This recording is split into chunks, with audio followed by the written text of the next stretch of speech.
by the Honourable Member for Goldstein be agreed to.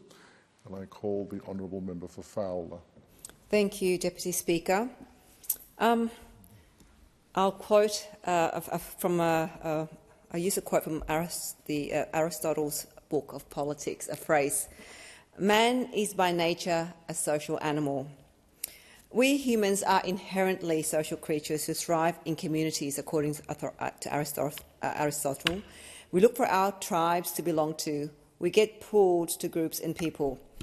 Aristotle explores the idea that individuals cannot achieve their full potential in isolation, that social interactions are essential for a well-functioning society. Today, the internet technology, mobile devices and social media platforms have brought our social interactions and connectivity to a level never seen before. It's now quicker and easier to access information, find people anywhere, anytime. It has shrunk our world and brought us all so closely together virtually. Who would have thought that I could see and speak with my relatives in Vietnam living in a province 2 hours' drive from Saigon or Ho Chi Minh City? My aunt's life and that of my relatives have certainly benefited from the convenience of accessing information, as well as being able to see them via Facebook Messenger. I'm able to see that their lives have been transformed, and it helps us stay connected. Technology has also helped online social capital development through connecting people, sharing information, building relationships, and promoting cooperation between communities and businesses, whether it's my local business or learning of a fundraising in another state or a social movement in other parts of the globe. Yes, we have heard of the increasing number of, the cause of causing mental harm. The social media is increasingly causing mental harm, especially among young people. It's addictive, even for us adults. But is it a government's role to intervene into a family's life? And legislating a ban for under 16 to access social media, is that the right move, even if it's the belief that it prevents bullying or harm to young people online? Like many members in this House, my office too has received inundated emails and messages via social media platforms as well from parents and young children opposing to the government's proposed ban for under 16 to social media. I would like to read from a constituent who took his time to write a very detailed message to me. This is his message. Unfortunately, social media ban is like a blank cheque for the government. It will only push children to other platforms like Discord, which is not part of the ban. Unfortunately, I believe that the government is using this as a Trojan horse to require verification of every Australian on social media, and that's why it's targeting that. Bullying doesn't happen necessarily in a way you think. Blocking private, restricted accounts, etc. actually are already in use. Good example is Instagram. Bullying is happening via chat programs, mostly Discord. Discord is actually a platform for young people to chat online, so if people don't know that. Schools have intervened when students or parents report the bullying, and it's dealt with that way. Some report it to the police. It gets dealt with. Bullying would not be stopped with this bill. It will just migrate somewhere else. The other aspect is the algorithm of social media giants that program your death scroll feed. Is this damaging? Yes. Should there be transparency? Yes. But the ban does not solve that. You are only delaying the time before they are exposed to it. It's best to educate children on the problems of the death scrolling on their attention span, to recognise themselves when they find themselves doing it. But children aren't the only people impacted, adults as well. The positive side is children talk about what they're seeing and have conversations about it, sharing their feelings and thoughts. I have a 15 and 12-year-old boys. Both use social media differently. They were forced onto this platform quite quickly in the pandemic. This is where the popularity of Discord exploded. I use it. My missus uses it for university. We connect, study, game, chat, hold social gatherings, discuss topics, and even counsel each other. Pulling the plug could actually lead to harm. Anyone that cannot freely express themselves, reach out to someone, could lead to isolation. We are then shifting the problem once more. The way to deal with bullying and algorithm is transparency.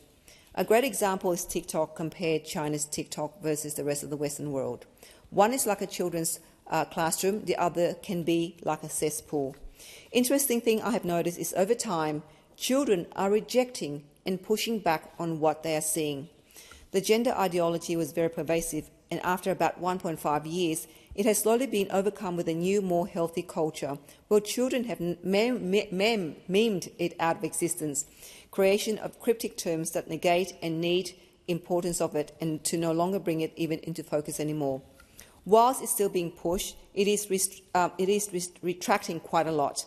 I believe this is because also that adults are pushing back on the ideology and whether or not we should even provide it airtime for children, and like in many other countries, not entertaining any drastic decisions until they are mature adults. He continues, we need to evolve our programs rather than devolve into a nanny state that creates dependence that cannot be socially responsible in society. Some hearts in government are in the right place, but unfortunately it's not going to improve our children's resilience, nor prepare them for the future. Creating social culture using social media, celebrating excellence and bettering yourself will drive the right behaviours. Children will put down their devices to study when they are encouraged to do better for themselves.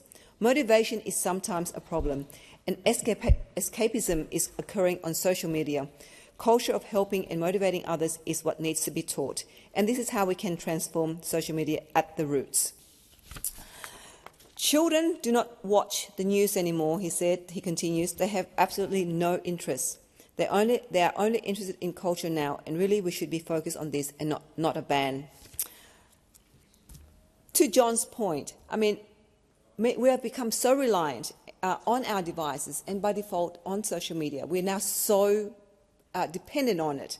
Even my husband and my son, who are constantly scrolling on their phone at home because he's got a social media business, a renewable online, so he has to make sure he's connected to his clients, and they're checking constantly their website, servicing their clients across the country.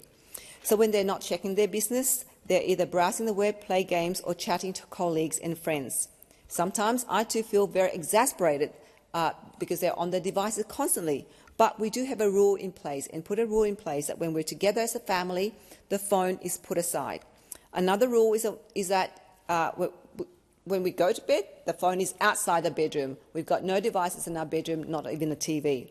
So as a parent, I had a conversation with my son and husband on how we manage our time on social media. I don't want the government to tell me how to run my household. Why would a parent trust the government to do better at managing their lives? Last week, I spoke on the government's intention to introduce the Misinformation and Disinformation Bill, or the MAD Bill, as the acronym represents. As we know, the government has now dropped the bill, with the Senate not willing to pass it.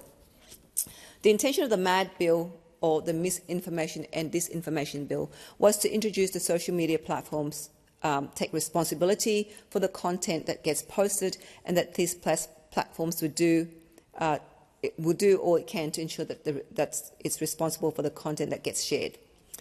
Trust is the foundation for any type of relationships. It's a fundamental component in forming relationships of any kind. We engage with social media content because we can trust the content. We listen to it, we watch it, but once that trust is broken, we then move to find another more trustworthy content. So I understand that we're all trying to grasp the growth of social media and trying to find ways to navigate this new beast that we all have come to depend on and at times despise. This bill has long been anticipated because the government has spoken about it so often in the media. It is therefore very disappointing yet again that the House of Representatives has been given just a few days over the weekend to scrutinise this bill. This gives us none of us sufficient time to consult with stakeholders or our constituents whose views we are obliged to canvass. It is our constituents whom we ultimately represent, and I think that the government has forgotten that. If they did ask their constituents, they might find out what I have. I have never had a single person approach me anywhere telling me that they wanted under-16s banned from social media.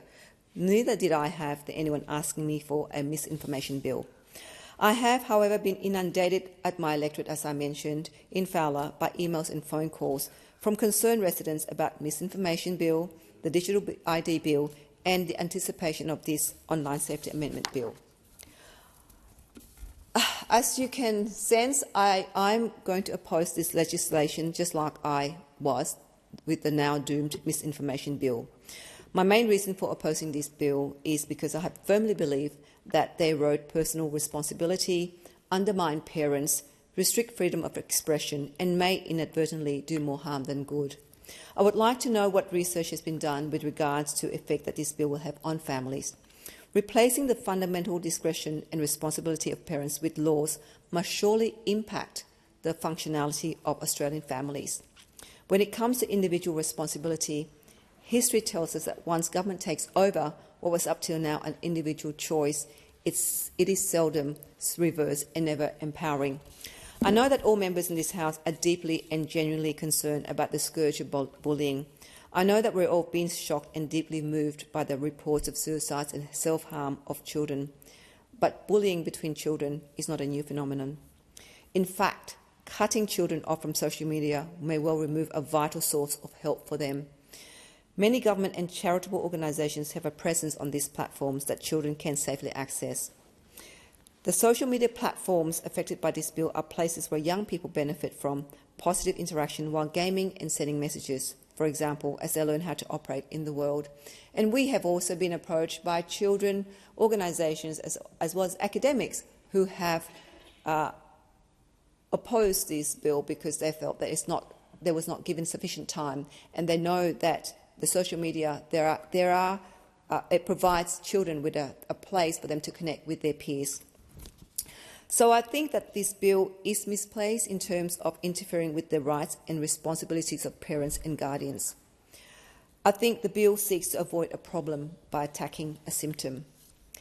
Can we not learn from the experience of others? Child Fund Australia have told me that 10 other countries have tried age-related bans, and each one has failed. Under 16s have always found ways around the restrictions, and this has made children less safe because they often end up in darker and less exposed areas of the internet. These are places where predators and scammers are most dangerous. And we have to remember children are very creative and also resilient.